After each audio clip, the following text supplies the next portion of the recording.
부동산 믿고 은퇴했다가 망한다? 50대 노후가 걸린 최후의 선택. 솔직히 말해서 예전에는 부동산만 가지고 있어도 노후는 걱정 없다는 말이 진리처럼 들렸죠. 집값은 언젠가 오른다. 집 한 채만 있어도 연금처럼 쓸 수 있다. 이런 말이 너무 당연하게 받아들여졌어요. 그런데 요즘 들어 분위기가 달라졌습니다. 집값은 잡힐 듯 잡히지 않고 금리는 높고 세금은 계속 오르고 임대 수요도 지역마다 들쭉날쭉. 50대가 되니 주변에서 더 실감나요. 집 한 채 있는데 노후는 괜찮겠지? 했다가 막상 은퇴하고 보니 현금 흐름이 전혀 안 나오는 자산만 손에 들려 있는 건 아닌지.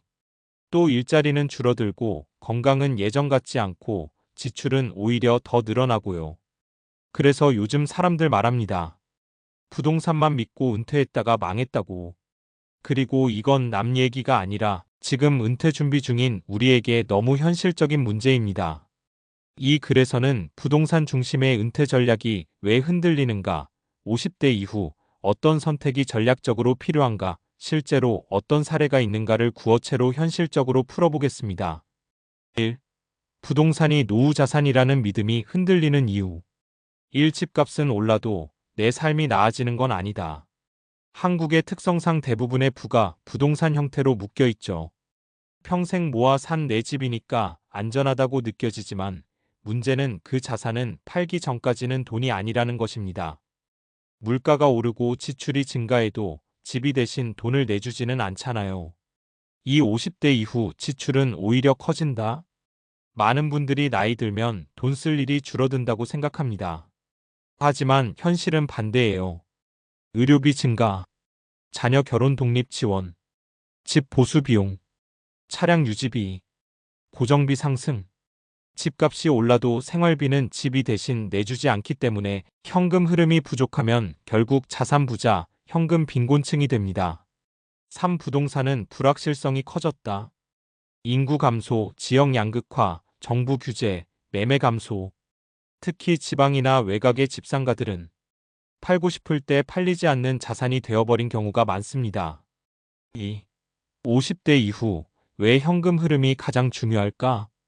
은퇴하면 꾸준히 들어오는 돈이 있어야 마음이 편합니다. 노후에서 가장 무서운 건 돈이 부족한데도 시간이 너무 많이 남아있는 상황이에요. 부동산은 일시적으로 큰 돈을 만들 수 있지만 은퇴 생활은 10년이 아니라 30년입니다. 따라서 중요한 건 이 두 가지입니다. 매달 들어오는 안정적인 현금, 변동성 낮은 지출 관리. 이 두 가지가 갖춰져야 노후 파산이라는 말이 남의 이야기가 됩니다. 3. 부동산만 믿고 은퇴했다가 겪는 현실적인 문제들. 문제 1. 현금이 부족해서 생활비 걱정. 문제 2. 부동산 처분하려 해도 팔리지 않음. 문제 3. 은퇴 초기에 목돈 지출이 많아 자금 압박. 문제 4. 일자리 줄어 안정적 소득이 사라짐. 그래서 결국 많은 분들이 50대 후반 60대 초반에 내가 뭘 준비해야 하지? 라고 스스로 묻게 됩니다. 4. 실제 사례 3가지로 보는 부동산 의존형 은퇴의 위험. 사례 1. 강남 아파트 갖고 있는데 생활비 200만 원도 빠듯한 58세 K씨. K씨는 주변에서 강남 아파트만 있어도 평생 먹고 산다고 말하는 걸 그대로 믿었어요. 하지만 은퇴하고 나니 문제가 생겼습니다. 집값은 수십억인데 생활비는 매달 부족, 대출 이자는 늘고 임대 수입도 없음. 결국 생활비 마련하려고 대출만 늘어나는 상황이 되었죠. 그래서 K씨가 지금 하는 말은 이겁니다. 자산이 있는 게 중요한 게 아니라 매달 돈이 들어오는 구조가 있어야 진짜 노후가 되는 거구나. 사례 2. 지방에 상가 2개 보유한 62세 B씨, 공실 지옥 경험. B씨는 상가 2개를 연금처럼 만들 줄 알았습니다.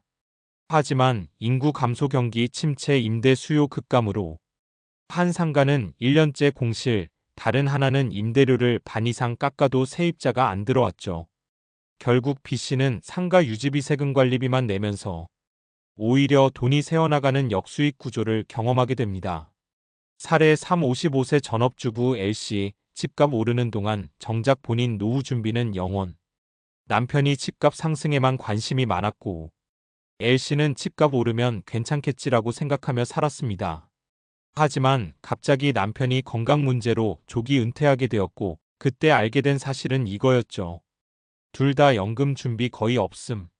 현금성 자산 부족. 부동산만 있고 현금 흐름이 없음. L씨는 말합니다. 평생 집값만 바라보다 보니 내 노후 준비는 하나도 못했다는 걸 그제야 알았어요.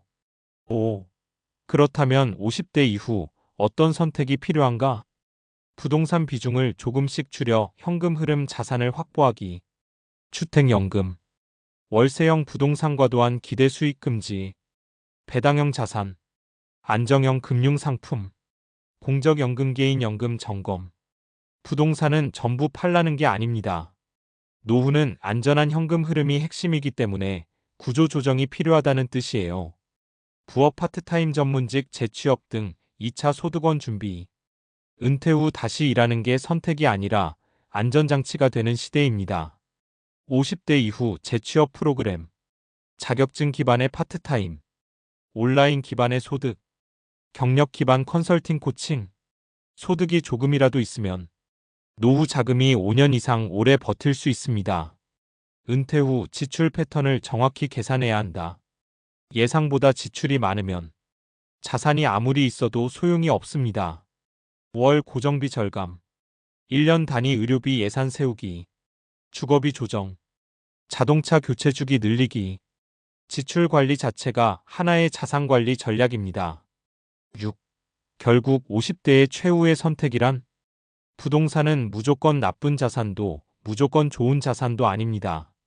다만 은퇴 후에는 현금이 매달 들어오는 구조를 먼저 만들어야 합니다. 그게 주택연금이든 배당이든 부업소득이든 금융자산이든 어떤 방식이든 상관없어요. 핵심은 단 하나, 내가 70세, 80세가 되었을 때도 끊기지 않을 소득이 있는가? 입니다.